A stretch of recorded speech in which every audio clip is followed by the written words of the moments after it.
Marty, nous repartons en 2019, remontons le temps.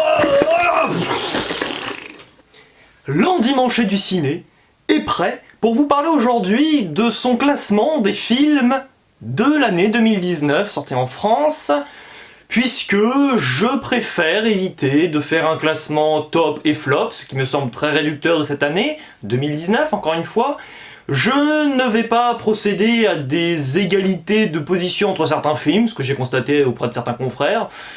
Bon, le principe est de s'amuser un peu et de jouer, voilà, à déterminer des positions respectives qui peuvent varier, évidemment, qui sont très subjectives comme d'habitude, hein, voilà, évidemment. Donc là-dessus, ça va être mon classement très personnel, il y aura peut-être certaines surprises à vos yeux, vous me direz. On va donc partir des films qui, selon moi, sont les plus ratés, et on va en arriver aux films, tout simplement, très progressivement, aux meilleurs films de l'année 2019. Je suis ravi de commencer cette vidéo, donc allez, c'est parti, trêve de faribole. Selon moi, donc, le pire film de l'année 2019, à la 86e place, est Le Bout du Monde, un film Netflix. C'est très raté parce que les acteurs ne sont pas investis, ils s'en fichent complètement, les enfants sont pas dirigés, et surtout, c'est du sous-Avengers constamment, c'est-à-dire qu'on a des graphismes et des designs qui sont affligeants, qui sont horribles. C'est un film qui est ridicule, mais qui se veut sérieux de bout en bout, alors qu'il est très caricatural. À mon avis, c'est à bannir. Nous passons ensuite à la 85e place, voilà, il n'est pas dernier, mais il a failli l'être, un film français, Made in China, que m'avait d'ailleurs donné envie de voir Captain Critic dans sa vidéo. Heureusement, il a passé un bien meilleur moment que moi devant un film avec Frédéric Shaw qui nous a fait du sou, qu'est-ce qu'on a fait au bon Dieu. J'ai trouvé ça...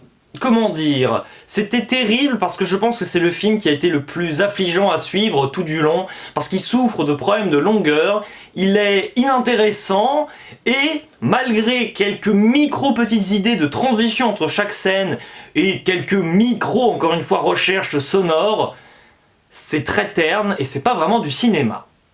À la 84e place, nous retrouvons un nouveau film Netflix, et oui, j'ai découvert cette plateforme et je ne suis pas toujours très conquis, n'est-ce pas, par les propositions et par les résultats. Murder Mystery, un film que je comptais voir pour une seule raison, c'était pour un duo finalement d'acteurs qui me donnait envie, l'actrice qui joue dans Friends, Jennifer Aniston, et Danny Boone, avec qui j'ai un peu du mal en ce moment, mais que j'avais adoré pour son film Rien à déclarer, qui commence d'ailleurs un peu à dater. Et c'est dommage parce que c'est un film tout simplement qui essaie de reproduire une enquête avec une tentative de nous impressionner, en tout cas de nous proposer des twists, mais les twists on les voit venir à des kilomètres puisque tous les potentiels meurtriers, où on pourrait douter, se font zigouiller systématiquement, et à la fin quand il n'y a plus qu'un suspect, et bien forcément, avec ce type de film, c'est ce suspect qui est le coupable. Et voilà, et puis évidemment, je fais fi de la capacité de ce film à nous procurer un sentiment de simplicité scénaristique tout du long. Quand même, bravo, il faut vraiment chercher les ennuis à ce point-là, quoi. À la 83e place, aïe aïe aïe, nous avons donc une forte déception, une suite. C'est Tanguy le retour, donc Tanguy 2. J'avais beaucoup aimé Tanguy 1, voilà, qui était sorti en 2000, mis à part la fin où le personnage devenait tellement insupportable à nos yeux que c'était plus vraiment intéressant qu'il le soit aux yeux de ses parents. Ici, c'est un naufrage. Je vous invite d'ailleurs à regarder la vidéo de Captain Critic à ce sujet, on est quand même absolument d'accord sur ce film.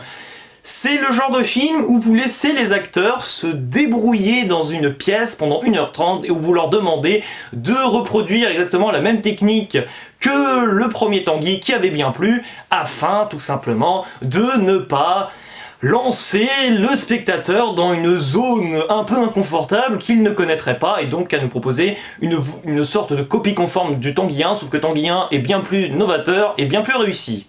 C'est le jour et la nuit. Nous passons ensuite à la 82e place, encore un film Netflix, et oui, j'ai quand même tenté des coups, hein. Je me suis dit, on sait jamais, sur un malentendu, ça peut toujours marcher, voilà, référence au bronzé, fond du ski. Tall Girl, qui raconte l'histoire, si vous n'avez pas vu, d'une fille, une adolescente ou une adulte d'ailleurs, on ne sait pas trop, qui est très grande et du coup n'arrive pas à connaître l'amour, voilà. Alors sur le papier, c'est un sujet qui paraît très ridicule, le film l'est, très ridicule forcément, Et là, ce qui est un peu dommage, c'est le cliché et l'écueil qui devient trop présent à mon goût, la personne idéale est à côté de moi depuis le début du film, mais je vais me rendre compte à la fin du film que c'est cette personne qui m'est destinée. Voilà. Et le film est un peu désertique. Voilà. Cinématographiquement, il n'y a pas vraiment d'idée, la mise en scène est la plus statique de l'année, à mon avis. C'est-à-dire qu'on n'essaye même pas de nous proposer quelque chose de... ne serait-ce qu'un petit peu... je ne sais pas... même pas novateur, mais au moins recherché. C'est un film qui a été, à mon avis, fait à la va-vite. Nous passons à la 81e place, encore avec un film Netflix décidément, The Perfect Date. Alors sur le papier, j'ai eu le résumé sur internet de ce film et ça avait l'air assez intéressant parce que le principe donc c'est que le personnage principal crée une application où il assiste à des rendez-vous tout simplement et il prend le rôle tout simplement de ce que le client attend de lui. Ça peut apporter une crise identitaire sur le papier, néanmoins finalement le sujet du film est expédié en même pas 10 minutes de métrage sur les 90 minutes que le film doit faire, un film voilà, où le rythme est assez terrible.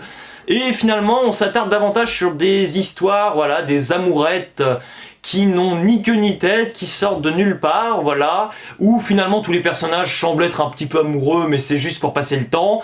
Et finalement, la vision de la jeunesse est assez affligeante et on peut se sentir un petit peu gêné face à ce film que je ne vous recommande pas non plus. Nous passons ensuite à la 80e place, encore avec un film Netflix, décidément, avec Paris. Comment s'appelle ce film? Paris est à nous. Comment dire? Les 20 premières minutes sont très sympathiques. Je me suis dit, si le film monte en puissance avec une idée, voilà, entre réalité, imaginaire, on peut vraiment s'attendre à quelque chose d'assez incroyable, un peu à la Inception, oui, carrément, hein, vous voyez l'idée. Mais le film, à un moment, ne sait plus quoi raconter, il ne fait qu'1h20 et il se met à rembobiner au moins 5-6 fois les scènes d'ouverture afin d'essayer d'avancer, alors qu'en réalité, il est juste en train de patauger dans la semoule. Nous passons à la 79e place avec le film All Inclusive. J'aime beaucoup la trilogie Camping, principalement Camping 1, mais je ne crache pas du tout sur Camping 2 et Camping 3 était quand même moyennement réussi, mais ça passait encore. Ici, c'est très simple, on nous fait un mix quand même de tout ce qui a été raté dans Camping 3 et de tout ce qui a été raté également dans Les Bronzés 3, en nous ramenant d'ailleurs certains acteurs comme Thierry Lhermitte, comme Balasco. Les personnages sont assez détestables, néanmoins je reverrai ce film parce que j'ai quand même l'impression d'être passé un petit peu à côté. Il y a quand même quelques mini-scènes qui sont sympas, mais les détails à ce point-là ne peuvent pas garantir un bon film. On est bien d'accord, et j'adore Dubosc, mais là, ça ne le fait pas. Ensuite, à la 78e place, là on tombe sur vraiment une épine voilà, qui m'est rentrée dans le pied, c'est le cas de le dire. La Famille Adams, le dessin animé, enfin le film d'animation plutôt. J'adore la série des années 60. Ici, on essaye de nous proposer la même chose, mais en même temps, de nous proposer quelque chose de différent, mais qui est quand même très, je dirais anecdotique parce que ça ne tient pas debout une seconde, c'est château branlant. Le principe même finalement et l'essence de la série, c'est de nous proposer des personnages dont voilà la famille Adams qui sont bizarres mais qui n'ont pas l'impression de l'être, alors qu'ici finalement eh bien leur identité va être un peu bipolaire entre adaptation trop fidèle à la série par moment et tantôt, voilà, même si l'animation est sympa, un plantage total sur la construction des personnages qui à un moment n'est plus assez linéaire et c'est trop décousu à mon goût, tout simplement. À la 77e place, le reboot, remake, je ne sais quoi, en tout cas, mais du Roi Lion. Et oui, Captain Critique va être content de voir ce film quand même assez bas dans mon estime. C'est le genre de film où, sur le coup, voilà, je n'étais pas très déçu, je n'en attendais rien, le bouche à oreille avait été assez mauvais de mon côté, je me suis dit, allez, je vais la rattraper, on sait jamais. Et c'est vrai que c'est un copier-coller du film d'animation, enfin du dessin animé de 1994, qui n'est déjà pas du tout mon Disney préféré, j'aime déjà pas vraiment ce film-là. Donc si vous prenez un métrage comme référence qui n'est déjà pas, pour moi, extraordinaire et éblouissant, vous tomberez avec quelque chose qui est tout sauf original, et c'est fort regrettable. Je ne me rappelais plus vraiment d'ailleurs du film de 94, et en revoyant ce film-là de métrage de 2019 avec Jon Favreau, enfin de Jon Favreau, et encore on se demande s'il est venu sur le plateau, c'est un peu l'idée. Et bien là, c'était un électrochoc, je me suis rappelé de tout le film, donc pour moi ça perd complètement de son intérêt, ça n'arrive pas à se démarquer, et le visuel n'est pas si extraordinaire, donc ce film n'est pas vraiment sauvable. Nous passons ensuite à la 76e place avec un biopic. Et oui, j'ai un petit peu de mal d'ailleurs en ce moment avec les biopics, il y en a beaucoup trop. Rocketman, et oui, qui nous raconte la vie soi-disant intéressante de Elton John. Alors sur le papier, elle l'est peut-être, néanmoins c'est un film qui, à mon sens, a été uniquement conçu pour l'aspect suivant, la musique. Proposer des scènes de concert qui sont sympathiques, mais qui n'entrent pas pour moi dans le cadre du cinéma, sinon on nous propose un CD, on nous invite au concert ou tout ce que vous voulez, pas, s'il vous plaît, de présentation dans nos salles obscures, je vous remercie, parce que le reste de l'histoire est complètement dénué d'intérêt, et finalement le film, on peut pas dire qu'il tient vraiment la route, hein, si ce n'est pour 15-20 minutes de chansons et de musique, avec certes à ce moment-là des idées de mise en scène intéressantes, mais c'est un film qui est bien trop mineur à mon sens. Nous passons ensuite à la 75e place, avec un film qui a peut-être été finalement celui qui m'a le plus agacé lorsque je suis sorti de la salle de cinéma, c'est J'accuse de Roman Polanski. Je ne ferai pas suite aux polémiques qu'il y a eu, car au-delà des polémiques, je trouve que ce film est raté à un point phénoménal. C'est un film historique qui n'est pas vraiment un film, c'est-à-dire qu'on nous rabâche, alors là, franchement, à plat de couture, vous allez avoir un copier-coller de ce qui est vraiment arrivé. L'originalité n'est pas là, Jean Dujardin fait ce qu'il peut, les personnages sont tantôt plus ou moins bien traités, mais la plupart du temps complètement à côté de la plaque, c'est pas subtil pour un sou, c'est pas très bien filmé, il y a beaucoup de gâchis numériques, et même filmiques, la réalisation n'est pas extraordinaire, c'est vraiment un film qui m'a déplu et que je ne reverrai jamais. Nous passons maintenant à la 74e place, un film que j'ai rattrapé en DVD dernièrement, voilà, pour faire plaisir à un petit enfant, tout simplement. Eh ben, autant cet enfant en question s'est bien amusé, mais alors moi, avec Comme des bêtes 2, c'était pas fantastique, hein. C'est-à-dire que c'est affligeant, c'est un film, tout simplement, où on peut se poser la question de l'adaptation du film d'animation. Toutes les scènes sont pompé de grands films d'animation de référence. Toy Story, Madagascar, et j'en passe. C'est terrible parce qu'à un moment, le chapeauté notamment, et c'est terrible parce qu'à un moment le film n'a pas d'identité, il n'a rien à raconter si ce n'est pour faire avancer son scénario qui n'est déjà pas fantastique, où on se contente d'un grand méchant russe qui balance une phrase pendant tout le film qui est « Ah oui, je suis Vladimir » ou je sais plus comment il s'appelle, enfin bref, qui est un copier-coller d'ailleurs de Dracula dans Hotel Transylvania. C'est un film qui tombe à plat, qui ne vole pas très haut. Malheureusement, j'ai envie de vous dire que ça a plutôt bien plu, et bien pour ma part, je ne comprends pas vraiment l'intérêt d'une telle proposition qui n'est pas vraiment une proposition en soi. Nous passons ensuite à la 73e place avec Au nom de la terre, que j'ai rattrapé dernièrement avec Jus de melon. Aïe aïe aïe aïe aïe, le message, oui, est très touchant, il est très beau, malheureusement il ne suffit pas d'une intention dans un film pour nous proposer, eh bien, de grandes envolées finalement. Le film manque de fulgurance, il est un petit peu lisse, Guillaume Canet fait le café, il fait ce qu'il peut, les autres acteurs et actrices ne sont pas extraordinaires à ses côtés.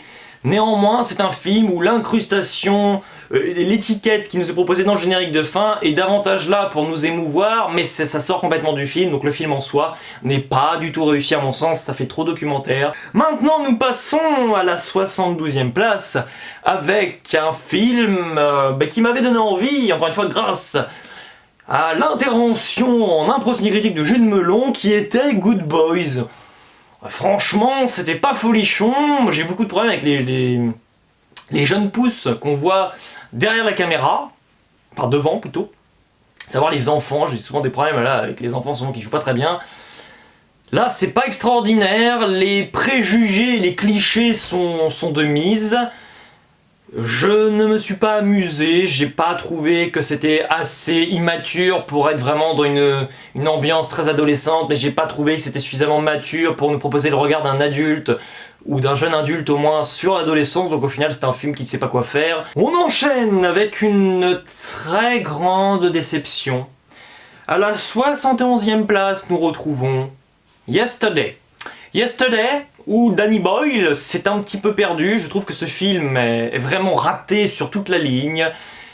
Encore une fois, bon, au-delà du support qui, selon moi, cinématographiquement, n'est pas très malin sur le papier, la romance est peut-être ce qu'il y a de plus réussi, même si elle fait encore très cliché, quand même, il faut bien le reconnaître.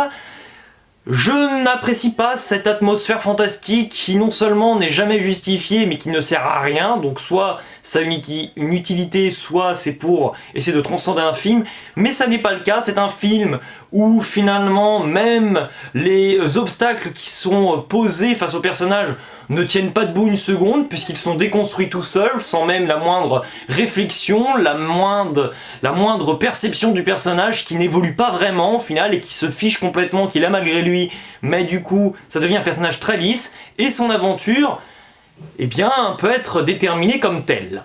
Nous passons donc à la 70e place, un film français, Docteur, point d'interrogation, où j'avoue, voilà, j'ai décidé d'aller le voir parce que il y avait un acteur que j'aime beaucoup, parce qu'il fait partie de la troupe du splendide Michel Blanc.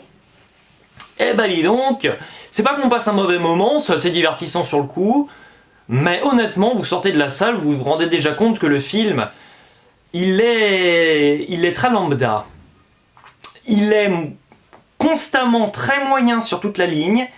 Il y a un micro-moment de fulgurance vers la fin, mais ça fait très très téléfilm. C'est pas une insulte de parler de téléfilm, mais ça fait très téléfilm, hyper prévisible. Et surtout, c'est ni très drôle, ni très touchant, donc à un moment, on ne sait pas vraiment quelle est la force du film, il n'en a pas vraiment. C'est juste très très très moyen, quoi. Nous passons donc à la 69e place, au film de Netflix, enfin sorti sur Netflix, Les Deux Papes. Alors les acteurs ont été nominés aux Oscars, ok, c'est très sympathique de leur avoir proposé un tel ticket. Parce que c'est pas qu'ils jouent spécialement mal, c'est pas leur performance qui est mise à mal. On sent quand même que c'est un grand fantasme, voilà, de nous proposer la vision de deux papes, enfin de deux personnes qui deviendront papes au bout d'un moment, pour essayer finalement de rire presque un peu d'une situation. C'est pas sérieux spécialement, même s'il y a un fond qui essaie de l'être, un peu bizarre d'ailleurs. C'est un film qui est un peu le derrière entre deux chaises, voilà, vous imaginez la posture du pape lorsqu'il commémore des cérémonies telles que la messe, ça doit être très chouette. Mais plus sérieusement, à part la scène post-générique qui me laisse sous-entendre qu'il y avait un potentiel complètement comique, le registre qui nous est proposé tout du long, qui consiste finalement à blablater pendant des heures et à tergiverser plus qu'autre chose, ça ne m'a pas branché et bluffé plus que cela. Nous passons donc à la 68e place, alors là c'est très compliqué, un film Brightburn, l'enfant du mal. Brightburn, l'enfant du mal, qui m'était conseillé par Jude Melon, je vous cache pas que c'est donc un film qui nous propose un Superman adolescent méchant. Il y en a beaucoup qui ont trouvé que le film marchait sur 30 minutes, mais alors moi les 30 premières minutes, je les ai trouvées horribles et affligeantes parce qu'à un moment, il faut essayer de comprendre quelque chose. Soit on considère que ce personnage, c'est Superman, et on le dit explicitement, et on joue sur l'univers, soit on essaye juste de faire de petites références et des clins d'œil de temps en temps. Mais alors là, on ne sait pas sur quel pied danser. Le film, bon, je dis pas, ça se regarde, visuellement, on sent vraiment qu'il n'y a pas de budget, c'est quand même assez terrible. Les performances d'acteurs sont pas mal, mais c'est le cadre, hein, c'est-à-dire que le film, on sent vraiment qu'il y a vraiment un problème, il y a une échelle qui est trop locale, on sent pas l'enjeu, on s'en fiche complètement de ce qui arriverait potentiellement à la planète. C'est trop récréatif et c'est pas assez abouti, c'est un bon petit délire comme ça à regarder entre potes, mais franchement cinématographiquement, on a eu mieux. À la 67e place, nous retrouvons Midsommar. Florence Pugh, l'actrice principale, s'en sort très moyennement, c'est toujours mieux que dans Les Filles du Docteur March, sorti en ce début d'année 2020. Mais c'est le genre de film où concrètement les personnages devraient réfléchir ne serait-ce que 3 minutes, et normalement ils n'ont même pas à y réfléchir, ils doivent à tout prix se barrer de cet environnement très spécial qu'essaie de nous instaurer un film qui est un petit peu chaotique, qui est très prévisible, mais malgré tout qui se la joue « Oh ouais, grand film, vous allez voir ce que vous allez voir, vous allez être impacté ». Oh bah écoutez, moi j'ai vraiment regardé les films et mes yeux étaient en forme de point d'interrogation. Je n'ai pas compris la démarche, je n'ai pas compris cette idée d'endoctrinement, je n'ai pas compris du tout où le film voulait nous mener. Pour moi, c'est un film qui est vraiment tout sauf réussi.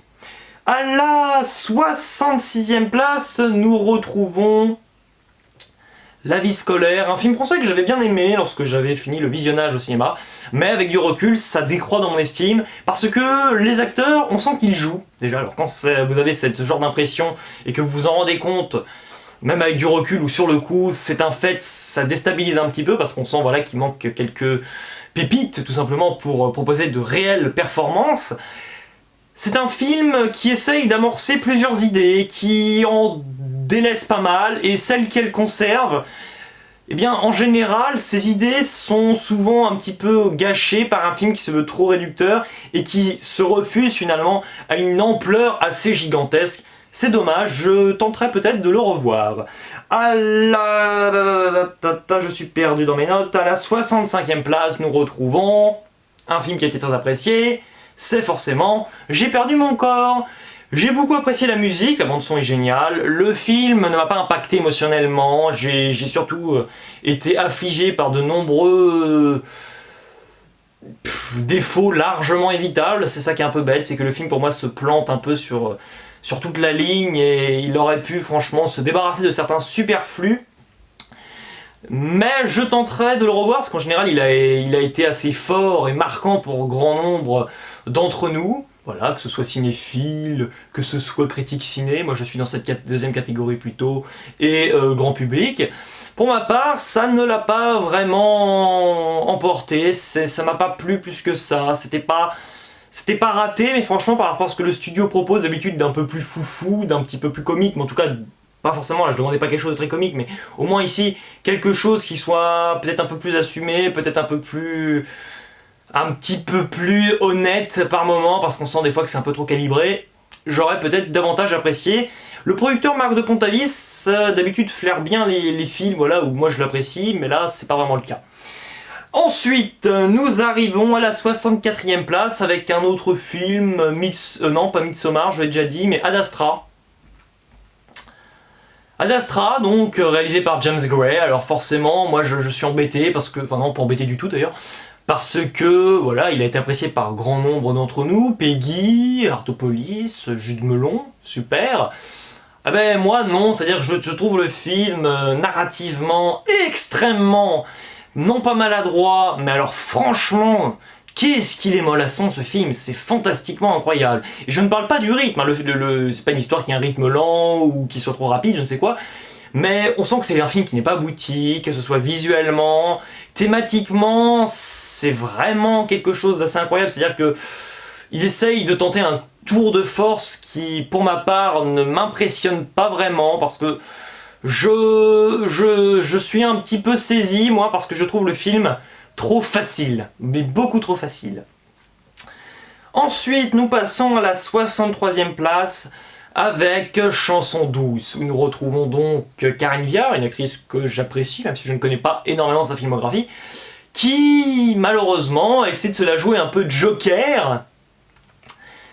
Mais ici, le gros pépin, c'est que les personnages ne sont pas crédibles une seconde, ils opèrent tous les mauvais choix, ils ont conscience de les opérer, mais ils continuent et ils s'enfoncent dans leurs bêtises. Le film a été bazardé, je dirais, parce qu'il y a des problèmes dans la gestion des espaces, il y a des problèmes dans la gestion des personnages, dans les relations, il y a des ellipses temporelles qui sont juste là pour aider le scénario à se dépêtrer grosso modo d'un film, mais qui est quand même grosso modo raté, mis à part 5 minutes qui sont assez phénoménales et qui sont, vers la fin, dignes de grands thrillers, mais ça ne suffit pas, ça permet juste au film de sortir un petit peu la tête de l'eau, mais ça n'en fait pas un très bon film pour autant.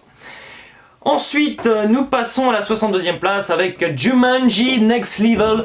J'avais été assez tendre sur la note que je lui avais attribuée lorsque j'avais fait une critique, même si dans le commentaire finalement tout était dit, c'est-à-dire que le film était un petit peu drôle par moment, mais il n'avait pas envie d'exploiter ce qu'il proposait, à savoir parfois un registre un petit peu plus sérieux, un petit peu plus mature. On nous propose donc un film finalement où on s'attarde davantage sur le biscotto des acteurs, sur le tour de taille des actrices, et finalement, eh bien oui, moi j'ai eu l'impression de voir un film où on essaie de se la jouer un peu top modèle pour essayer de nous faire oublier que c'est quand même un petit carnage, et pourtant c'est le premier film de la licence, de la saga que je vois.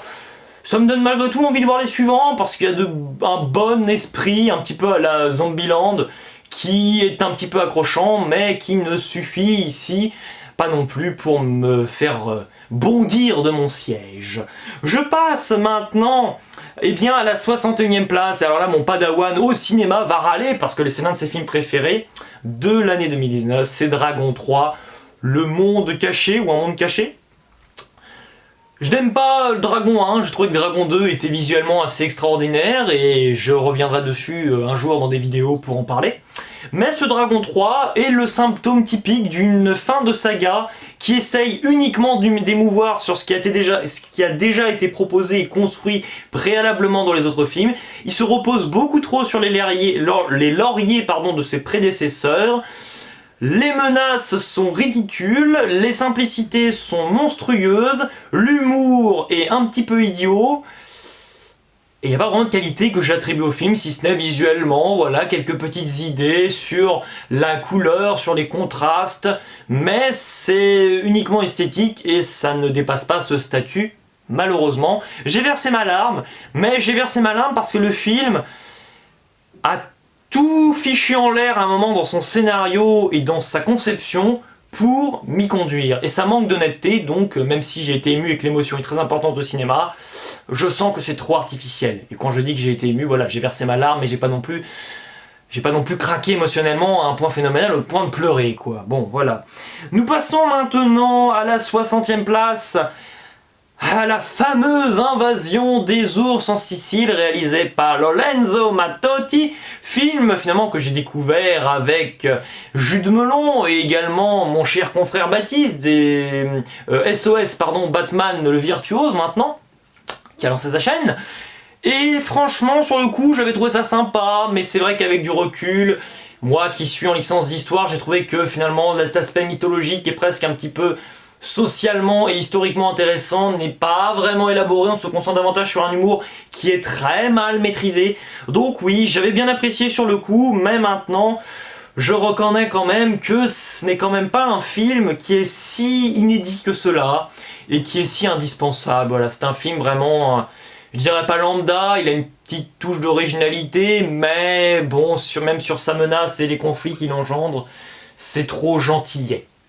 Nous passons maintenant à la 59e place avec Minuscule 2, Les Mandibules du bout du monde. C'est probablement l'un des titres de films de l'année 2019 qui sont les plus longs à prononcer et à dire.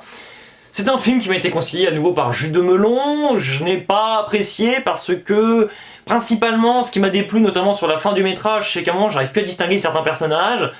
Et le film ne fait rien pour essayer de les distinguer, et même en trouvant quelques astuces. Ce qui fait que, évidemment, ce qui arrive à certains personnages, ou à un personnage très spécifiquement, n'a pas le même impact, n'a pas la même conséquence sur le récit, que si ça concerne évidemment un autre personnage. Et donc forcément, lorsqu'on n'arrive pas à distinguer les coccinelles entre elles, c'est un petit peu dommage. Il y a quelques idées de parodier presque un petit peu Peter Pan, là-haut, comme film d'animation, mais ce n'est pas suffisant pour moi. Ensuite, nous passons à la 58e place, à Roubaix, une lumière, voilà. Et ce film, tout simplement, j'ai envie de vous dire, qu'il n'est pas très réussi. Pourquoi? Je dirais quand même principalement, même si c'est très bien filmé, la mise en scène est quand même assez sympathique, mais j'ai un gros problème, c'est que finalement, il y a une enquête, et à aucun moment on ne se pose la question « Ah, pourquoi essayer de tuer quelqu'un ?» On se pose uniquement la question « Comment les personnes l'ont-elles tué ?» Il n'y a donc pas vraiment de suspense, il n'y a pas vraiment d'aspect psychologique qui soit développé, donc si on ne répond à aucune de ces deux questions, ça rend le film très amer. Et maintenant, ça y est, il nous reste encore 57 films, et là, on arrive dans des films qui ont davantage de points positifs que de points négatifs, et qui donc, dans mon estime, sont, dans le pire des cas, passables, moyens, presque corrects, ou corrects. À la 57e place, je placerai donc Hellboy. Hellboy qui s'est fait déglinguer par tout le monde.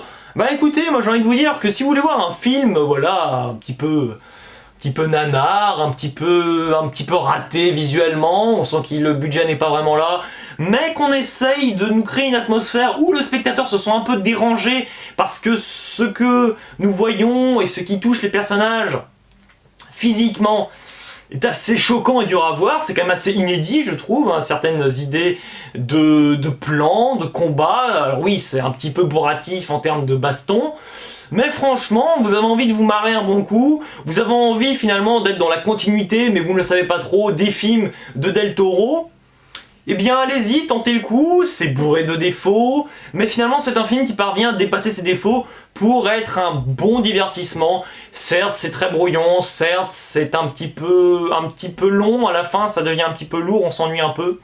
Mais écoutez, j'ai presque rigolé aux éclats par moments lorsque certaines scènes étaient complètement improbables, donc j'ai envie quand même de vous le recommander un petit peu pour ceux qui ne l'auraient pas vu, tout simplement. À la 56e place, qu'est-ce qu'on a encore fait au bon Dieu ? Philippe de Chauvron avait proposé Qu'est-ce qu'on a fait au bon Dieu 1, qui était sorti en 2014, et qui m'avait vraiment plu. Ici, on sent quand même qu'il y a un écueil, malheureusement, avec les films français, un peu comme pour Les Visiteurs, n'est-ce pas, de Jean-Marie Poiret, c'est qu'on essaie de nous faire la suite, un petit peu copier-coller, on nous reproduit carrément les mêmes scènes avec les mêmes acteurs. Heureusement, l'acteur Christian Clavier s'éclate, il s'amuse, il fait fi de tout ce qui cloche dans le film, à savoir déjà la réalisation qui est horrible, des moments qui sont soporifiques, les autres acteurs qui sont complètement aux fraises, même Chantal Lobby, qui était d'ailleurs excellente là dans ce début d'année dans le film Sol, par ailleurs, même si c'est un film mineur, mais ici, voilà, Christian Clavier, heureusement qu'il est là, mais si vous n'aimez pas Christian Clavier, vous n'aimez pas son jeu d'acteur, et finalement son archétype de personnage qu'il continue de développer au XXIe siècle, eh bien franchement, passez votre chemin, ça ne va pas vous plaire, tout simplement. Nous passons à la 55e place, un autre film avec Christian Clavier, Ibiza. Alors pourquoi ai-je vu ce film? Parce que c'est Capitaine Critique qui en avait parlé, tout simplement, dans une de ses critiques.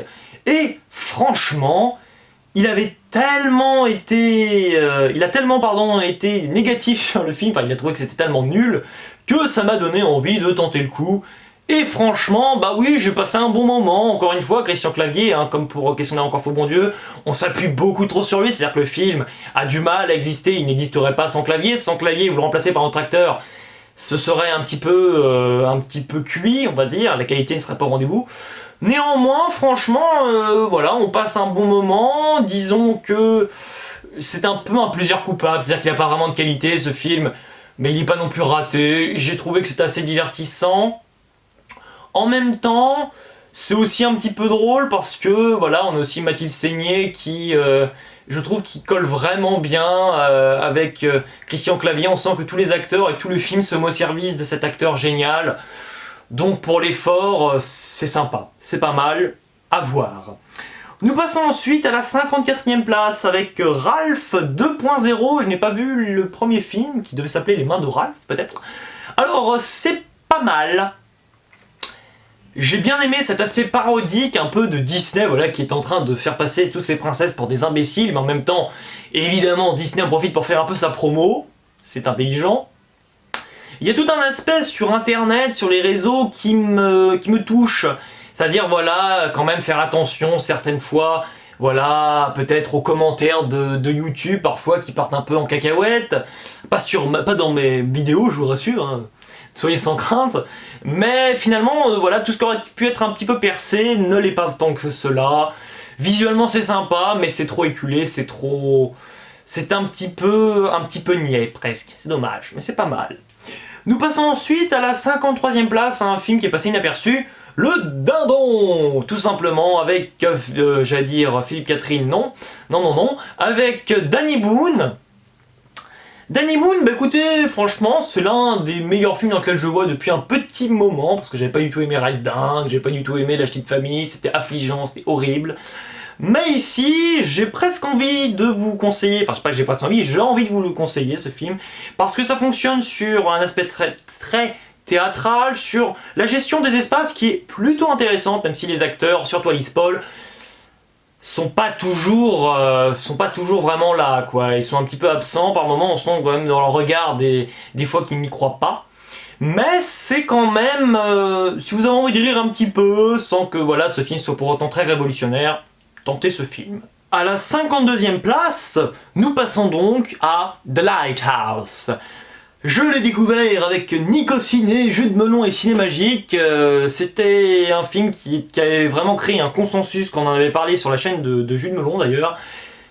Avec du recul, ça a un petit peu baissé dans mon estime, voire un petit peu beaucoup quand même, parce que c'est un film qui a été pour moi concocté uniquement pour plaire sans recul, juste en sortant de la salle et quelques heures après.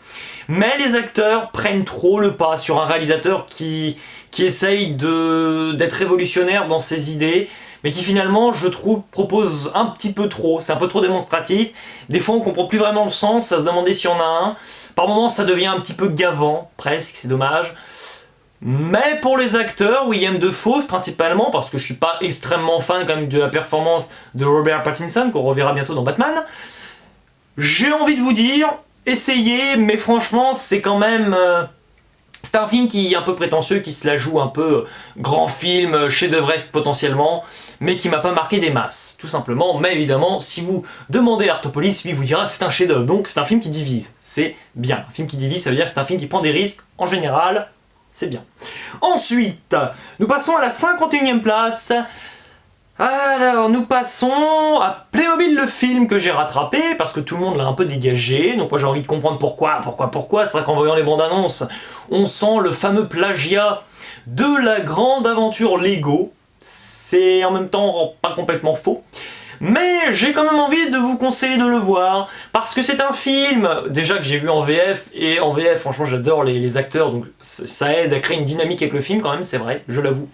Mais il y a de très bonnes idées, avec l'utilisation des objets, on va dire, dans ce film. Néanmoins, ce qu'on peut reprocher au film, c'est que c'est pas vraiment du Playmobil, enfin, c'est-à-dire que Lego, il y a vraiment une logique, c'est-à-dire que la grande aventure Lego, ce sont des Lego et on joue sur la marque. Ici dans Playmobil, c'est pas vraiment le cas parce qu'il n'arrive pas vraiment à être toujours très inventif, mais pour ce côté un peu James Bond décalé, une VF de Franck Dubosc, ça roule ma poule. Nous passons ensuite, ça y est, à la 50e place, nous rentrons dans le top 50, et là on commence vraiment à être dans des films qui sont vraiment pas mal, hein. On passe à Frozen 2, La Reine des Neiges 2, qui est un petit peu mieux que La Reine des Neiges 1, pour ma part. Ce qui est dommage, c'est qu'à un moment, le marketing l'emporte trop. Des personnages qui ne servent à rien, qui sont même pas là pour faire joli spécialement, même si c'est très beau, sont amenés pour vendre des peluches, pour vendre des jouets. Et finalement, eh bien là où potentiellement le scénario au départ avait l'air d'être assez sympathique, assez novateur, et bien je me suis retrouvé à voir un film, je dirais pas lambda, mais qui pompe un peu trop le design de chez Disney, du MCU, même avec Spider-Man Far From Home. Donc malheureusement, je préfère la première partie à la deuxième, mais par contre j'adore certaines idées de musique, notamment un peu parodique, avec le personnage de Christophe, qui m'ont fait rire aux éclats, et une scène notamment avec Olaf qui est hilarante, mais c'est un film un peu inégal. À la 49e place, nous passons à Grâce à Dieu, un film français qui m'a plutôt plu, un petit peu long, c'est-à-dire que voilà, la durée du film et son format sont peut-être finalement ses limites. Néanmoins, malgré un montage que je n'ai pas apprécié du tout, il faut reconnaître que le jeu d'acteur est brillant. Donc c'est sympathique, c'est même bon. Ensuite, nous passons à la 48e place, à Rendez-vous chez les Malawa. Alors en voyant la bande-annonce, voilà, avec encore une fois Christian Clavier, on s'attend à ce que le film soit un raté monumental. Finalement, ça joue bien sur ce côté un petit peu série B, voilà, film qui n'est pas très travaillé, en termes de plan, en termes de réalisation, en termes de dialogue, mais je dois bien reconnaître que la faculté des acteurs à s'adapter à cette conception un petit peu feignante et maladroite mais toutefois prenante et divertissante, j'ai envie de vous dire, ça vaut le coup d'œil. Ensuite, nous passons à la 47e place, Les Misérables. J'en avais parlé sur la chaîne de Jules Melon, en sa compagnie évidemment, et avec Peggy et Nico Ciné. Ah là là, j'avais déjà un peu émis les réserves que j'avais sur ce film qui se maintiennent, voire qui se renforcent. Néanmoins, c'est plutôt réussi, j'attends de voir la suite, parce qu'apparemment on nous prépare une suite. Mais avec du recul, voilà, la fin en suspens. Je pense qu'elle est davantage là parce que le réalisateur ne sait pas vraiment comment conclure son affaire, plutôt que pour annoncer ce qui pourrait suivre. Mais bon, c'est quand même... C'est assez choquant par moments, et ça a le mérite de l'être, donc je remercie, et en tout cas je félicite déjà l'idée de notre ami Lajli. Même si je ne le connais pas. Ensuite, à la 46e place, nous passons au film français Beaux-parents, que j'avais énormément apprécié à sa sortie. Avec du recul, je l'apprécie quand même beaucoup moins, mais ça reste quand même très intelligent de nous proposer un duo Balasco et Bourdon qui sont employés à finalement un aspect du film assez théâtral, parfois un peu trop, parce que du coup ça crée des simplicités scénaristiques qui sont un petit peu affligeantes et monstrueuses. Néanmoins, c'est un film extrêmement drôle qui ne prend pas en compte tous ces personnages, donc peut-être qu'il y en a trop, mais je trouve vraiment qu'il a une solidité et que son socle est vraiment très pertinent, très percutant. Après, voilà, il y a un socle, mais ce qu'il y a au-dessus, potentiellement pour nous proposer des films extrêmement réussis, voire chef-d'œuvresques, on en est bien loin, mais c'est vraiment sympathique. Nous passons ensuite à la 45e place, à Angry Birds 2, j'avais beaucoup aimé Angry Birds 1, et là j'ai envie de vous dire qu'Angry Birds 2 est un petit peu moins bien. C'est un film qui m'a beaucoup dérangé parce que j'ai trouvé qu'il était hilarant, il est complètement immature ce film, mais je le suis un petit peu quand je regarde un film comme ce film d'animation, donc j'ai envie de dire qu'on est complètement en phase à ce moment-là. Parfois, le problème, c'est que c'est tellement délirant que quand ça essaie de redevenir sérieux, c'est plus compliqué. Et quand ça veut redevenir sérieux, ça passe par des passerelles et des transitions qui ne me branchent pas vraiment, parce que ça crée vraiment un film un peu décousu. À la 44e place, nous retrouvons L'heure de la sortie. C'est un film écolo, voilà, donc personnellement j'apprécie énormément le message, les volontés, les acteurs, il y a même un personnage qui s'appelle Dimitri, donc je suis ravi, non je plaisante, plus sérieusement. Ce qui m'a embêté, c'est qu'il y a pas mal de micro-éléments qui sont un petit peu relous et qui reviennent constamment dans le cinéma et qui m'agacent. Notamment ce principe voilà, qu'on peut tout se permettre visuellement parce qu'au final il n'y a aucune conséquence à rien, puisqu'il y a beaucoup d'éléments qui consistent en des mirages, en des rêves, en des suppositions. C'est un film qui suppose un peu trop, qui ne montre pas assez, ou en tout cas trop tard, mais pour la progression malgré tout qui est assez intelligente, j'ai envie de vous le recommander. Il a été complètement oublié au César 2020 d'ailleurs, c'est étonnant. Nous passons ensuite à la 43e place, un film Netflix, oui, que je place déjà plus dans mon estime. The Irishman, le deuxième film que je vois de Martin Scorsese. Alors, c'est un bon film, sur le coup, on prend une claque visuelle, je vous assure, c'est magnifique. Néanmoins, dès le lendemain, on a totalement oublié le film. C'est un film qui laisse le spectateur se balader, voilà, pendant 3h30. Il y a quand même quelques problèmes de longueur, hein, le rythme est un petit peu douloureux. Néanmoins, superbe réalisateur, film correct, sans plus. Mais, franchement, je pense quand même qu'il y a eu un petit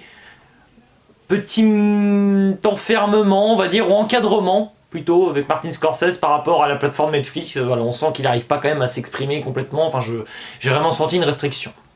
À la 42e place, alors un film qui se fait un petit peu exploser de toutes parts, quasiment ou presque, Terminator Dark Fate tout simplement. Je n'ai pas encore vu les autres Terminator de cette grande saga, de cette grande épopée.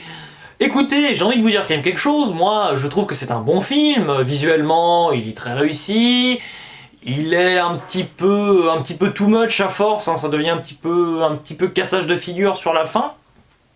Néanmoins je trouve quand même que la première partie est assez folle, le scénario sans être extraordinaire et très innovant, est franchement superbement bien ficelé. J'ai juste moins envie de saluer la performance de certains acteurs, et principalement les actrices, hein, qui s'en sortent vraiment bien.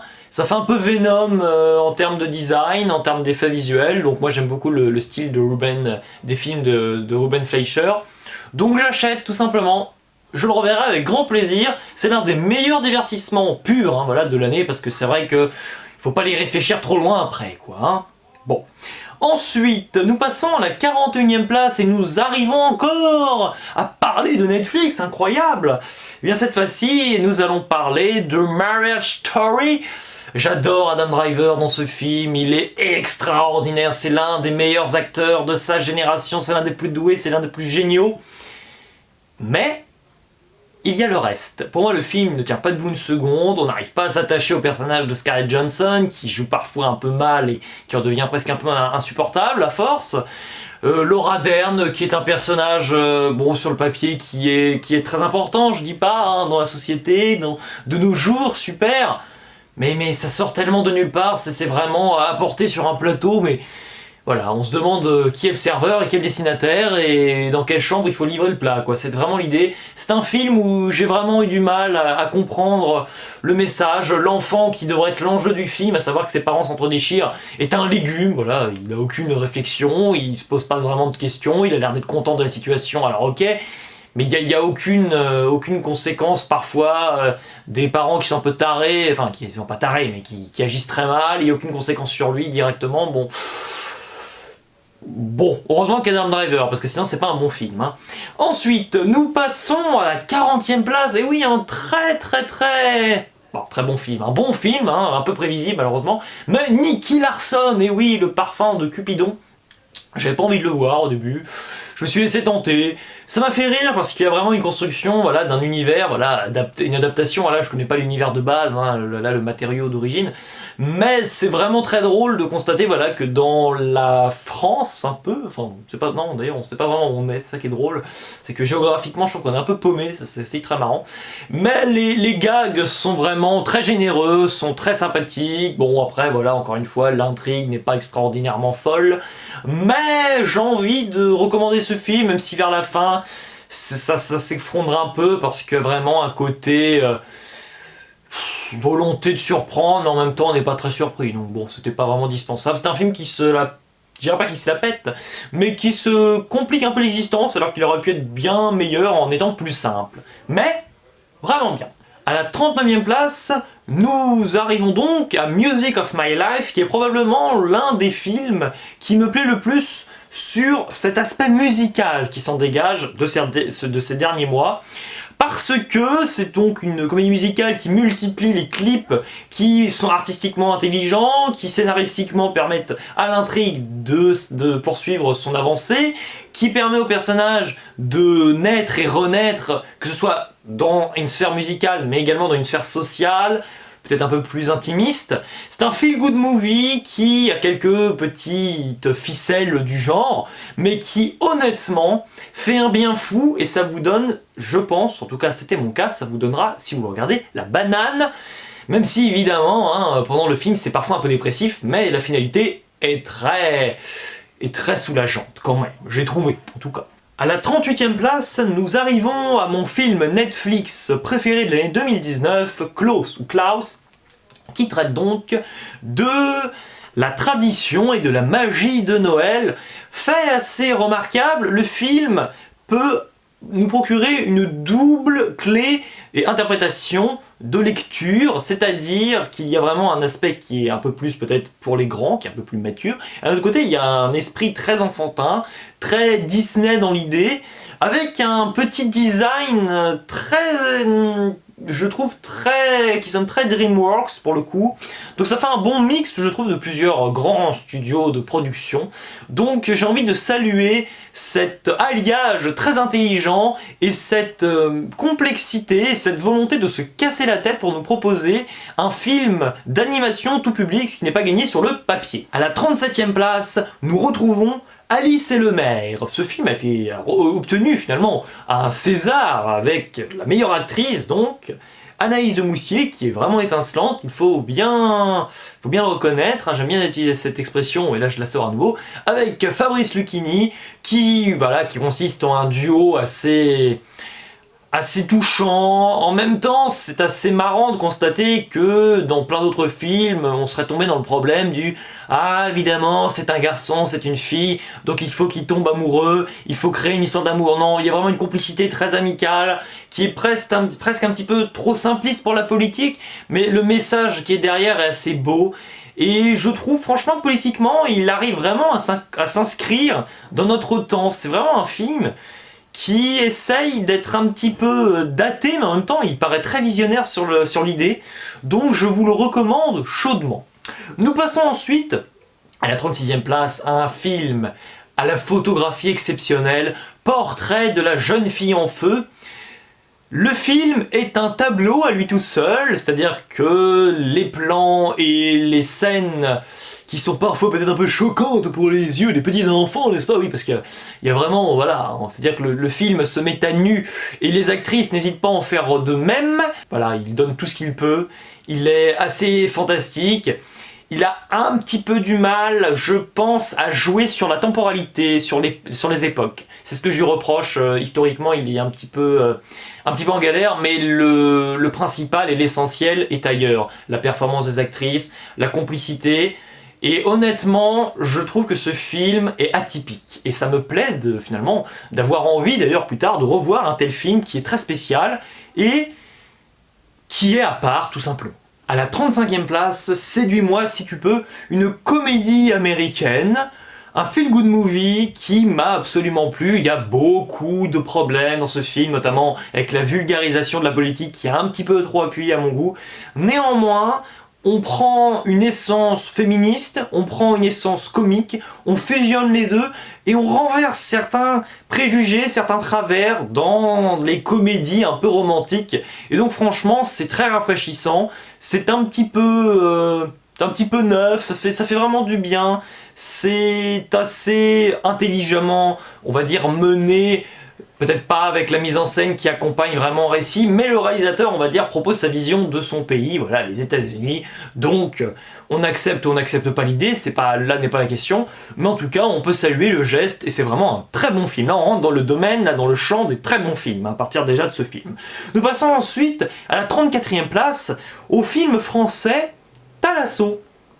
Alors Thalasso, c'est un film qui est passé inaperçu, avec pourtant un duo assez reconnu quand même, Gérard Depardieu et Houellebecq. Et honnêtement, je l'ai vu grâce à Jules Melon, voilà, qui me l'a conseillé, et franchement, c'est vrai que c'est un film, alors ça fait très téléfilm sur le papier, mais l'idée c'est vraiment de nous narrer une aventure existentielle, une volonté de donner un sens à la vie avec juste un film où finalement je vais quand même pas trop spoiler, mais il se passe pas tant de choses que cela en apparence, tout du moins.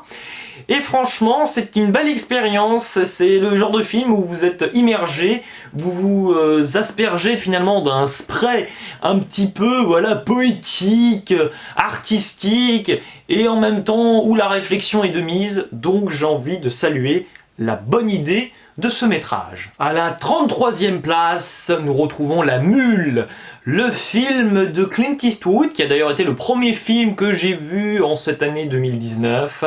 C'est un film très compliqué, je trouve, à apprécier à sa juste valeur, c'est-à-dire que c'est un film d'auteur. Clint Eastwood est assez renversant, il est presque un peu réaliste dans son travail du personnage principal qu'il incarne lui-même.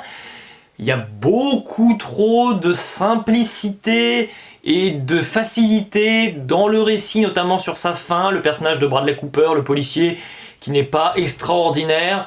Néanmoins, ça reste quand même une belle leçon de réalisation, et le film est quand même assez rafraîchissant, et moi franchement ça m'a fait plaisir de découvrir un film de Clint Eastwood au cinéma. À la 32e place, La Belle Époque de Nicolas Bedos, un film qui remonte progressivement dans mon estime, c'est un film qui est humoristiquement assez réussi. Le personnage de Daniel Auteuil est excellent. Néanmoins, ce qui m'a toujours un peu déplu avec ce film, c'est tout ce qui gravite autour du personnage principal, notamment les personnages de Guillaume Canet et des femmes de manière générale, qui sont un peu à la limite parfois du sexisme, mais en même temps on sent que c'est pas vraiment volontaire, donc on peut pas trop lui en vouloir au réal. Parfois c'est un petit peu... bon, ça devient un petit peu, je dirais pas malsain non plus, mais c'est un petit peu malaisant par moments. C'est vraiment dommage qu'il y ait tant de petits problèmes comme ça, enfin c'est quand même des problèmes importants, mais que malgré tout que le film soit quand même très réussi, donc ça veut quand même dire qu'il avait un potentiel assez extraordinaire. Néanmoins, voilà, ce genre d'écueil ne peut pas me permettre de dire que c'est un film qui est proche d'un chef-d'œuvre. On n'est pas là non plus, mais c'est un très bon film. À la 31e place, Venise n'est pas en Italie.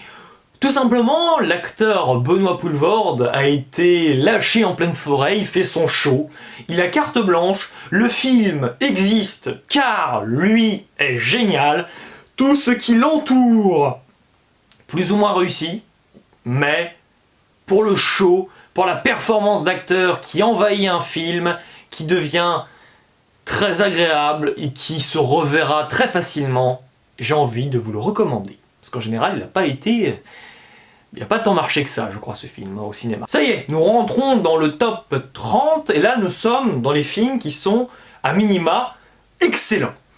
Nous avons donc, à la 30e place, premier de la classe, un film où l'acteur de Qu'est-ce qu'on a fait au bon Dieu est toujours aussi savoureux, avec ses petites tics qu'il travaille forcément, mais qui ne perdent pas de leur charme et qui continuent de perdurer dans la grande histoire de la comédie française contemporaine.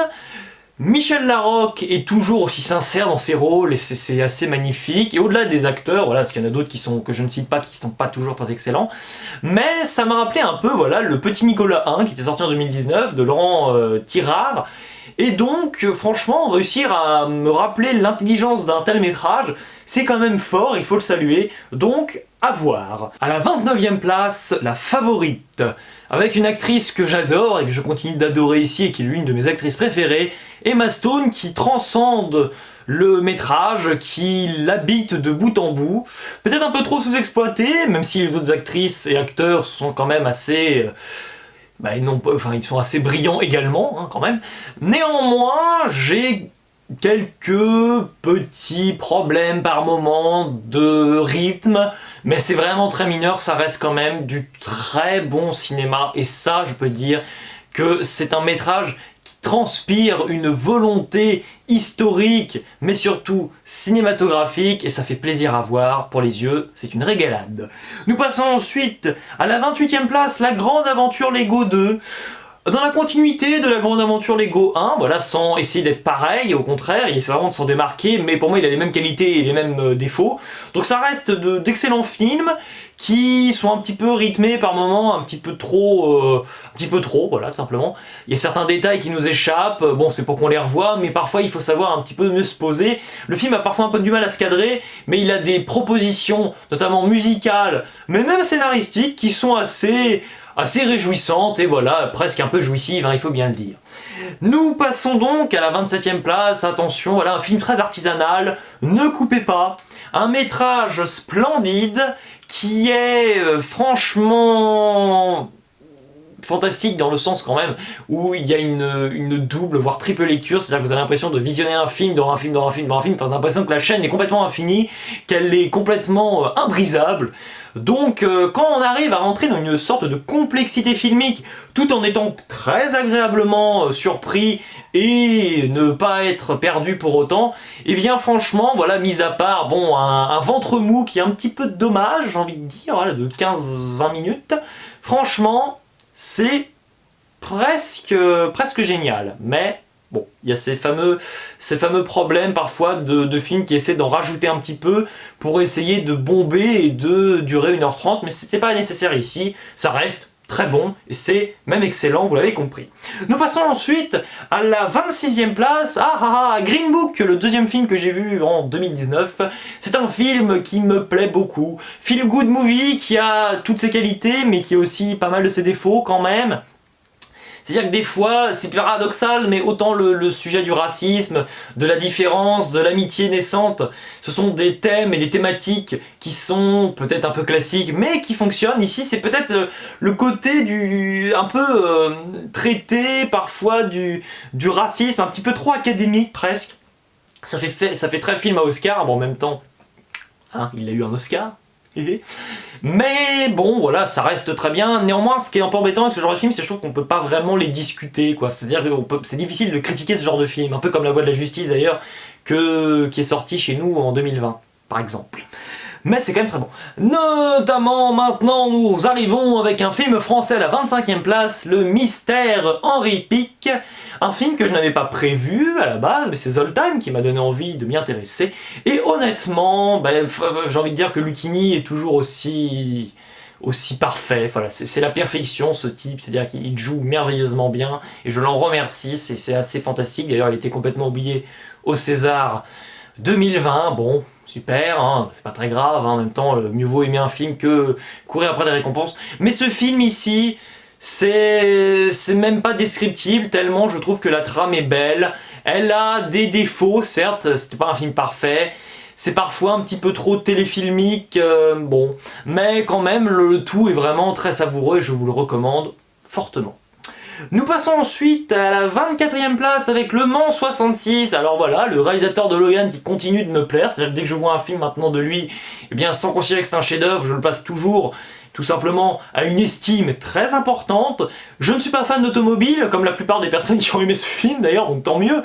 C'est fantastique, la réalisation est géniale, les personnages sont extraordinaires, j'adore enfin Christian Bale dans un film, voilà, parce que je suis pas très fan de l'acteur, ce qui m'empêche parfois d'aimer toujours à vraiment une échelle extraordinaire, avec un impact saisissant, la trilogie de Batman de Nolan, ça, même si je trouve qu'il y a des très bons films.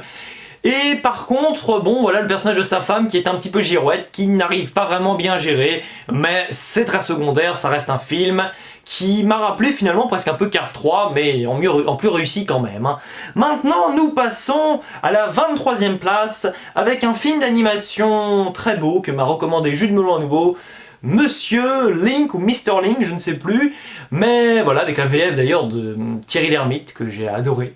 C'est génial. D'ailleurs, il m'a fallu 1 heure pour comprendre que c'était la VF de Thierry Lhermitte.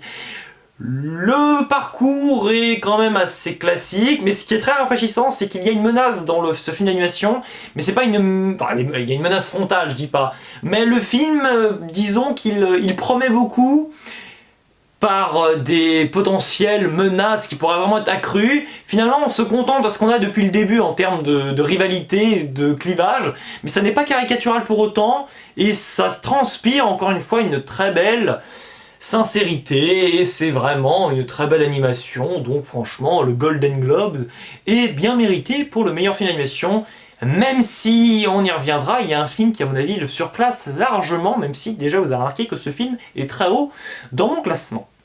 Ensuite, nous passons à la 22e place, à Douleur et Gloire.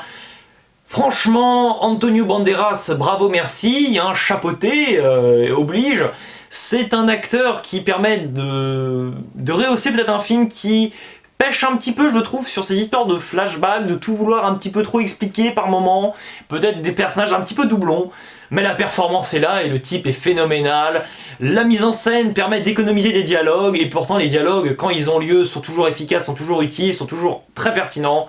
J'achète.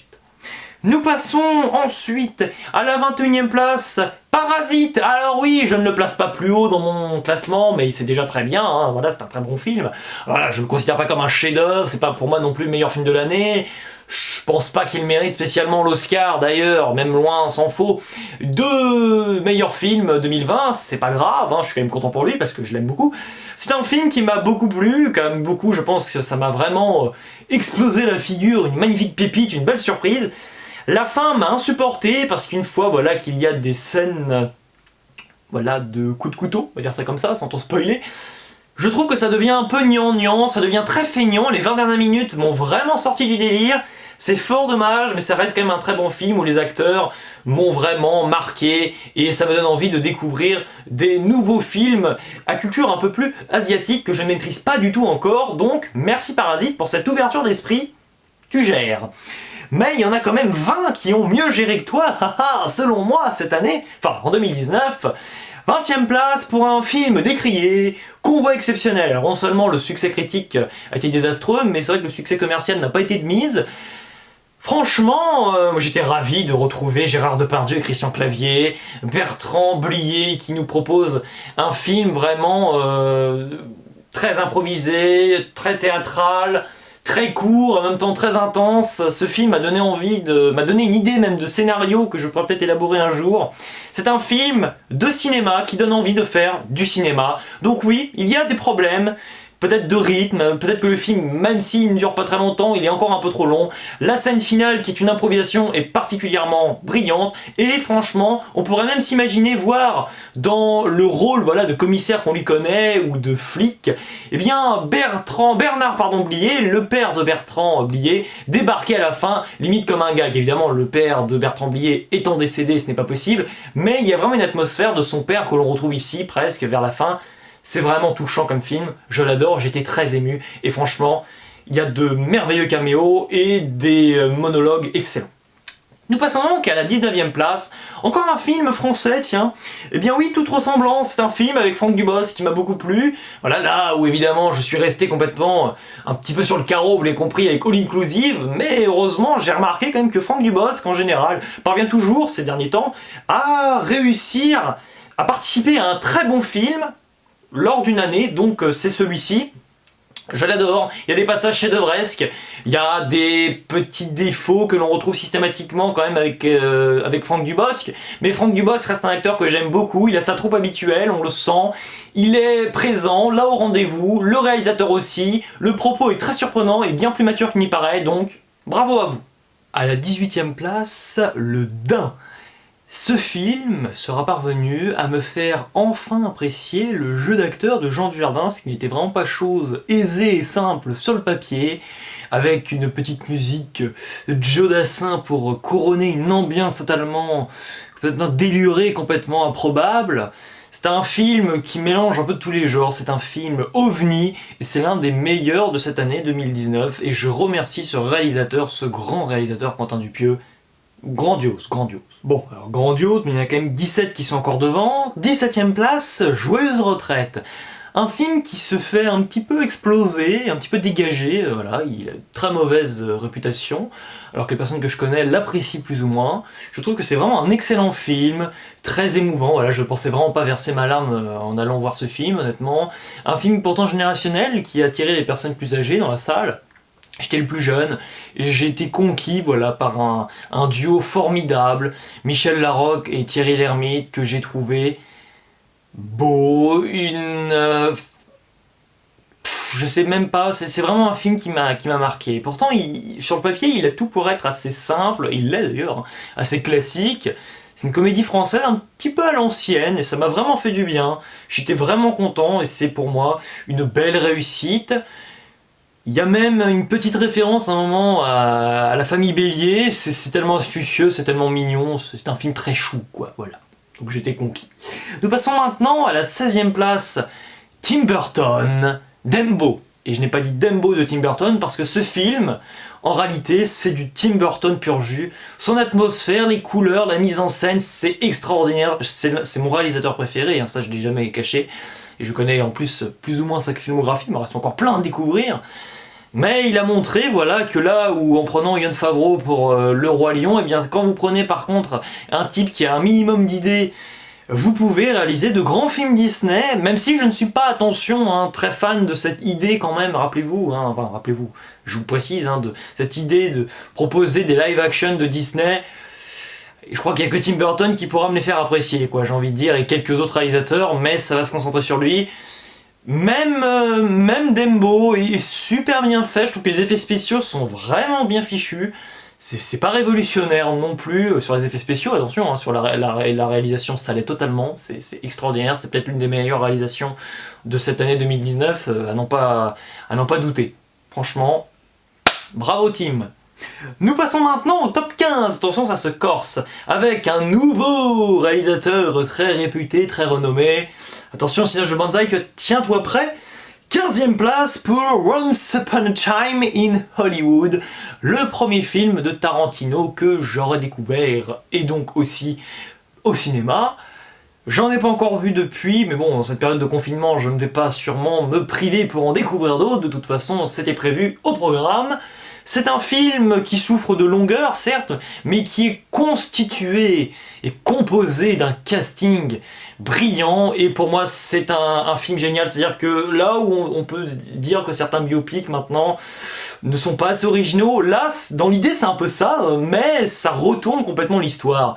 Et c'est quand même assez fou. Et honnêtement, qu'on connaisse ou pas l'histoire, voilà, dont est tiré, dont s'inspire ce film, honnêtement, ça reste quand même très prenant. On se pose des questions, on se questionne, et les personnages sont très ambigus, sont très spéciaux. C'est un film fait pour ceux qui adorent les sensations complètement paradoxales entre rire nerveux d'une mise en scène folle et d'une réalisation magnifique et scène juste jouissive pour le plaisir et complètement bourrin gratuitement, mais ça fait toujours plaisir. Maintenant, j'ai failli me casser la figure, nous arrivons à la 14e place avec Retour à Zombieland. Retour à Zombieland, je n'ai pas vu le premier encore, mais j'adore ce réalisateur parce que j'aime beaucoup déjà Venom. Et force est de constater que son côté un peu gore, bien mieux géré pour moi que dans l'univers Deadpool par exemple, c'est toujours aussi alléchant, toujours aussi fantastique. J'aime beaucoup cette idée finalement de proposer un scénario tout bête, tout simple, voire ne pas en proposer et laisser les personnages le construire.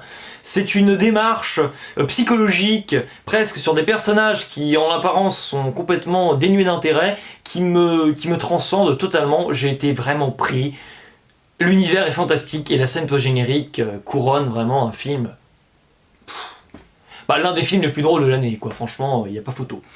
À la 13e place, j'ai décidé de mettre Avengers Endgame. Et oui, malgré la plupart des réticences que j'ai avec ce film, un film très long, trop long, des moments de longueur, d'un ventre mou considérable, mais ça a le mérite quand même de conclure vraiment un arc incroyable, une saga. Ça a quand même un impact, une ampleur et une démesure telle que ça doit quand même figurer parce que ça procure pour moi un sentiment fort, un sentiment, oui, d'un film imparfait, mais d'un film très généreux, très astucieux, qui prend en compte tout ce qu'il a su réaliser jusqu'à maintenant pour poursuivre et perpétuer un rituel super-héroïque qui est cinématographique, qui est toujours majeur et qui fait toujours partie de mes énormes attentes. Et oui, le fan du MCU est encore conquis, donc bravo à vous, même si j'aurais quand même préféré Avengers Infinity War. Ce Avengers Endgame est un excellent divertissement et c'est aussi très émouvant par moments. Nous en arrivons maintenant à la 12e place. Et bien après le MCU, le DCU, Shazam!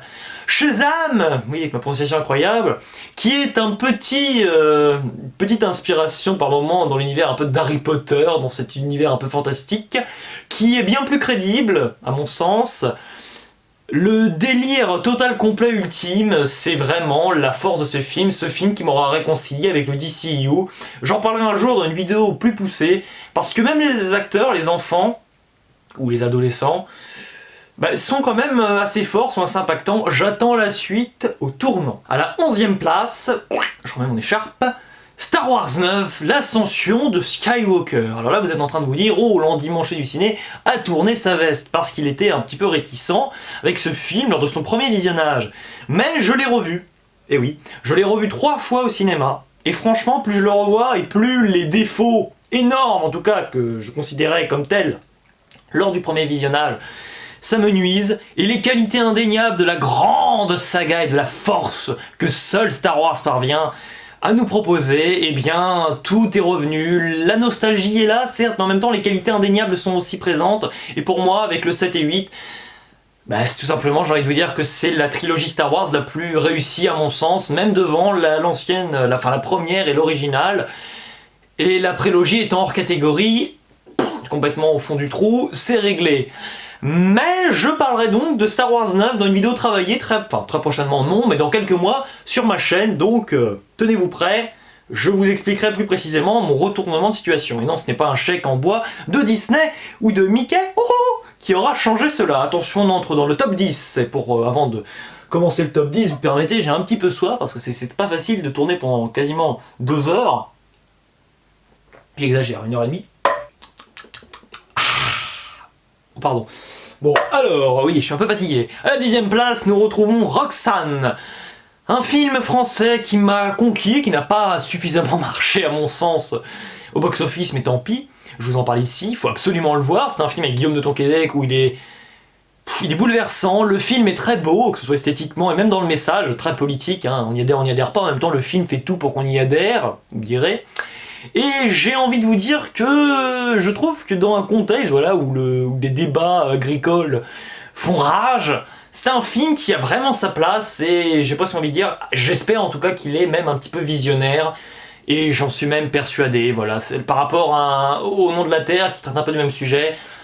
Bah là pour moi je vois vraiment la différence entre un film raté, à mon sens, Au Nom de la Terre, et un film vraiment excellent. Donc merci, et Guillaume de Tonquédec qui est un acteur excellent pour l'avoir vu au théâtre dernièrement. Chapeau bas. 9e place pour Hors Norme. Ouh là là là là, oui, Hors Norme, mais moi j'aurais aimé que ce soit ce film qui est le César du meilleur film en 2020. Bon voilà, dans ceux qui étaient en tout cas nominés. Mais ce n'est pas grave, ça n'a pas fonctionné, il n'a rien eu, mais l'essentiel est ailleurs. C'est un film qui traite de l'autisme avec une force humaine déconcertante. C'est un film qui m'a ému, qui m'a vraiment pris. Et là, j'ai envie de dire que qu'importe le cadre, même s'il est très bien orchestré derrière, les personnages et tout simplement leur aboutissement et leur évolution dans le film suffisent à me combler et dire que ce film, potentiellement un jour, pourra même redevenir un chef-d'œuvre si je le revois à de maintes reprises, et ce sera le cas car c'est le genre de film que j'aurai en DVD. Hein. Forcément, les films là que je suis en train de citer, il faut que je les ai en DVD, quoi. C'est obligé, obligatoire. Maintenant, nous passons à la 8e place, À couteau tiré, et oui, de Rian Johnson, et oui, le très apprécié Star Wars 8, hein, avec ce réalisateur. Moi je trouve génial, hein, voilà, évidemment ironie, parce que Star Wars 8 n'est pas un film très apprécié.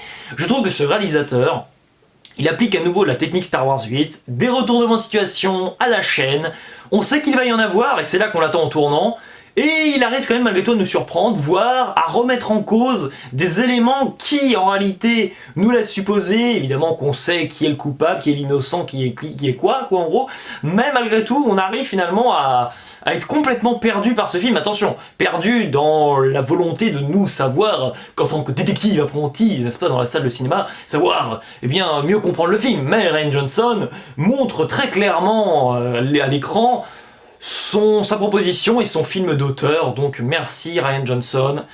Tu es l'un des meilleurs réalisateurs de ton temps, j'en suis persuadé, et tu n'as pas fini de nous surprendre, en tout cas de me conquérir systématiquement. Bravo. Et puis alors les yeux de Daniel Craig, ça me donne envie de découvrir les James Bond avec Daniel Craig, vous vous rendez compte, c'est magnifique. Acteur génial également, bravo à lui.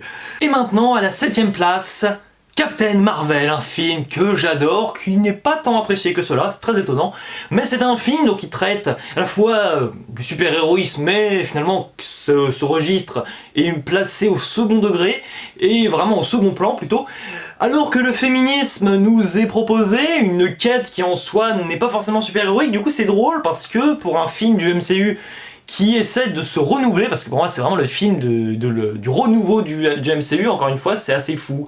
Le MCU pour moi propose vraiment une fresque super-héroïque qui part un peu dans tous les genres, et ici c'est vraiment très appréciable, mis à part peut-être que l'utilisation des années 90 est parfois un petit peu bon, sous-exploitée. Néanmoins, pour l'actrice Brie Larson, et même pour tous les acteurs également que l'on retrouve, pour le rajeunissement numérique, pour les effets spéciaux qui sont assez bons, même pas forcément les meilleurs, mais pour le propos et pour le montage et le rythme, j'ai envie de dire bravo à vous Captain Marvel, c'est vraiment très bon, et c'est du très bon MCU, c'est l'un de mes films du MCU préférés. Maintenant, nous passons à la 6e place, à X-Men Dark Phoenix, un film qui n'a pas non plus été très apprécié, bizarrement. C'est un film qui conclut la saga X-Men, je vais bientôt me la refaire d'ailleurs avec un invité mystère, n'est-ce pas, voilà, un confrère youtubeur, voilà, on verra ce qui se passe avec nos grandes aventures. C'est un film qui pour moi est la synthèse de tout ce qu'on a déjà eu, et pour moi c'est le film le plus réussi de tout ce que la Fox nous a proposé, avec Logan quand même si Logan c'est pas vraiment un X-Men à part entière, mais l'idée étant là, la mise en scène est magnifique, encore un message féministe qui ne vient pas effondrer le rythme à chaque fois, attention, mais il y a vraiment des passages où la dénonciation est très forte, elle est là, et honnêtement, j'adore, et je suis quand même content que le film se conclue une grande saga, qui est l'une des meilleures sagas de tous les temps, de cette manière, donc merci, tout simplement. Maintenant, on entre dans le top 5, ouh là là là là, ça commence à se corser, attention pas que je tombe. Et à la 5e place, nous retrouvons Spider-Man Far From Home. Spider-Man Far From Home est une réussite à bien des égards, sa concurrence serait presque de Spider-Man 2 de Sam Raimi, qui est l'un de mes films préférés et un chef-d'œuvre, oui je le dis. Et je suis très content également et très ravi, très enchanté, parce que, il faut quand même bien reconnaître que Spider-Man Homecoming ne m'avait pas plu du tout, c'est l'un des films pour moi les plus ratés du MCU, et celui-ci, ce Spider-Man Far From Home, est pour moi le film du MCU le plus réussi. Donc le MCU a réussi pour moi son année 2019, c'est l'une d'ailleurs de ses meilleures années, si ce n'est sa meilleure année de manière générale, donc bravo. Et ce Spider-Man, je le reverrai, et je pense que je serai même potentiellement en phase pour reproposer d'ailleurs du contenu sur ce film, dont il faut beaucoup décortiquer les messages parfois qui sont bien plus profonds qu'un simple divertissement et qu'un popcorn movie. Donc bravo. Et maintenant nous entrons, oulala, dans les 4 derniers films. Ces 4 films, mes chers amis, parce qu'il faut quand même préciser que l'année 2019 est assez folle, ces 4 derniers films sont pour moi des chefs-d'œuvre, des films parfaits, des films géniaux, et ils font partie donc de mes 15-16 films préférés pour le moment, et ça restera évidemment des coups de cœur à vie. Et je m'en rappellerai évidemment. À la 4e place, j'appelle à la barre Le meilleur reste à venir. Le meilleur reste à venir, avec Patrick Bruel et Fabrice Lucchini, est un film déchirant. On sait absolument ce qui va se passer, si vous regardez la bande-annonce, ou même si vous regardez les films. Là-dessus, il n'y a pas de suspense, et c'est ça qui est fou, c'est qu'on arrive à être complètement bouleversé, parce qu'à la fin, voilà, on lâche complètement prise, on a l'impression même que les personnages, on les connaît depuis des années, il y a un phénomène d'identification et même de création d'univers qui nous emporte, qui m'a fait pleurer énormément. C'est magnifique, je le reverrai et je suis content parce que un film français qui est un chef-d'œuvre, ça faisait vraiment un moment que j'en cherchais un, et je n'ai pas été déçu, et je suis franchement, je suis ravi. Bon, évidemment, j'ai aimé, vous comprenez mieux maintenant que ce film soit nominé au moins aux Oscars, évidemment qu'il l'emporte. Mais bon, ça n'a pas été le cas, mais ce n'est pas grave, l'essentiel pour moi, c'est que ce film est magnifique et que je vais le chérir de tout mon être, et je parle très sérieusement, car oui, ce film m'empêche de plaisanter, vous voyez, je reste toujours sérieux quand j'en parle, et ça c'est rare avec moi, donc c'est bien, bravo. On en arrive maintenant à la 3e place. Bon, après il faut savoir quand même que ces 4 films étant des chefs-d'œuvre, c'est quasiment impossible de les classer, je vous avoue, je fais pas ça aléatoirement, mais ça se joue à rien du tout, hein, voilà, donc bon, que le 4e soit premier ou que le premier soit 4e, ça change pas grand chose, mais il faut jouer le jeu et je le joue, voilà. Oh. Donc à la 3e place, restons calmes. Oula, c'est un peu raté ça. Oui, vous l'avez compris, c'est vraiment mal fait. C'est donc le Joker qui arrive en 3e position. Le film du DCU qui m'a bouleversé également. Mais alors lui qui m'a bouleversé pour une autre raison. C'est que vous sortez de la séance, vous êtes complètement taré, quoi. C'est le film qui te rend complètement dingue. Il faut faire attention, donc hein, faites très attention si vous le revoyez ou vous le découvrez. Parce que c'est le film où Joaquin Phoenix est génial, mais la réalisation, il faut en parler, quoi. Todd Phillips s'est révélé, on va dire, être un réalisateur pour moi assez brillant. Le film est parfait de bout en bout, il est maîtrisé, il a été préparé en amont, mais c'est fantastique, c'est génial, vous l'avez compris. Bravo Joker, et on reparlera de toi un jour sur la chaîne. Parce que tous ces films dont je vous parle, il faudra un jour en reparler, il faut les décortiquer, ce sont des films qui le méritent amplement, franchement. Et à la 2e place, à faire plaisir à Capitaine Critique, Toy Story 4. J'avais très peur du projet, parce que j'adore les 3 premiers Toy Story, évidemment. Et forcément, quand j'ai vu la bande-annonce, je me suis posé des questions, j'ai eu très peur. Mais c'est juste parfait, c'est juste génial, on parvient à prolonger la grande magie de Pixar. Et on m'en propose encore je sais pas, on nous balance des paillettes dans les yeux, encore une fois, j'étais encore ébahi pendant le film. Moi j'ai passé 1h30 où j'étais sans cesse, j'étais en train de me dire mais c'est fantastique, c'est génial, c'est magnifique. Et franchement je l'ai revu en DVD, oui parce que je l'ai en DVD forcément. Ah bah c'est même effet quoi, limite j'ai encore plus apprécié au second visionnage et je continuerai de le revoir ce film. Il s'inscrit absolument dans cette grande saga Toy Story et franchement, il est au niveau largement du 1 et du 3. Le 2 est un petit peu en dessous même s'il reste génial, enfin presque génial, il est très bien on doit dire Toy Story 2, mais franchement bravo. Mais maintenant, hein, c'est bien gentil tout ça, mais qui est le grand vainqueur? Eh bien le grand vainqueur, je vais rester calme, c'est évidemment Shaun le mouton, la ferme contre-attaque. C'est un film d'animation ou stop motion Pixar, Pixar non pas Pixar, Hardman, et franchement, Shaun le mouton 1, qui est sorti en 2015, c'était déjà un chef-d'œuvre, mais alors celui-ci, c'est pareil. C'est d'une efficacité déconcertante. C'est une aventure qui, sur le papier, a tout pour être banale, mais les techniques employées, les personnages, l'attachement à la série télévisée font qu'à un moment, bah moi je suis pris, j'ai l'impression d'être dans cet univers alors que bah, je vais pas dire qu'on a rien pour s'y accrocher, au contraire, hein, c'est pas ça, il y a vraiment une construction, mais c'est fantastique d'être à la fois conscient de regarder un film génial, mais en même temps d'avoir l'impression d'être dedans et d'être même un personnage qui serait un peu spectateur de toutes ces bêtises auxquelles on assiste, parce que les personnages sont hilarants, sont très drôles. Donc franchement, voilà, donc ce que je ferai pendant cette année 2020, c'est que je mettrai tout simplement le poster qu'on m'a fait, voilà, le poster de Shaun le mouton, je l'exposerai, voilà, dans mon décor, pour rappeler que Shaun le mouton 1 est pour moi le meilleur film de l'année 2019, une année qui a été excellente en termes de cinéma, et j'espère que l'année 2020 sera peut-être pas au même niveau, ça va être très compliqué, mais qu'elle sera au moins très bien. J'espère que cette vidéo vous aura plu, elle est un petit peu longue, oh là, il est 3h du mat, non je plaisante, il est encore tôt. Allez, il ne me reste plus qu'à vous dire ciao, et à la prochaine, et vous me donnerez vos top 3 maintenant, de l'année 2019, dans la zone des commentaires. Pourquoi? Parce que maintenant je suis tellement à la bourre, vous pouvez le lâcher, hein. Ça se trouve vous les avez déjà révélés depuis un moment d'ailleurs. Allez, ciao, et à la prochaine. Oh, yo, ouais, oh.